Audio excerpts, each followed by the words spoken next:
નમસ્કાર મિત્રો, મારી ચેનલમાં તમારું સ્વાગત છે। મિત્રો, રાજસ્થાનના જોધપુર બાલેસર વચ્ચે વહેલી સવારે એક અત્યંત દુઃખદ માર્ગ અકસ્માત સર્જાયો છે, જેમાં ગુજરાતના 5 શ્રદ્ધાળુઓએ જીવ ગુમાવ્યો છે।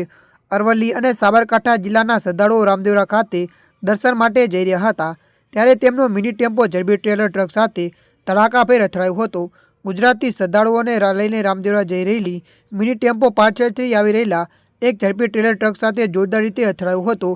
અકસ્માત એટલો ભયાનક હતો કે મિની ટેમ્પોનો કચરદાર નીકળી ગયો હતો। આ ગમખ્વાર અકસ્માતમાં 5 ગુજરાતી શ્રદ્ધાળુઓના ઘટના સ્થળે કરુણ મોત નીપજ્યા હતા।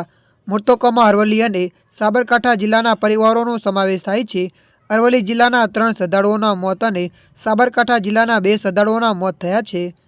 ત્યારે મિત્રો, હાલ માટે આટલું। મળીશું નવી અપડેટ સાથે। જો તમને અમારો વિડીયો પસંદ આવે, લાઇક, શેર અને સબસ્ક્રાઈબ કરી નાખજો। ધન્યવાદ।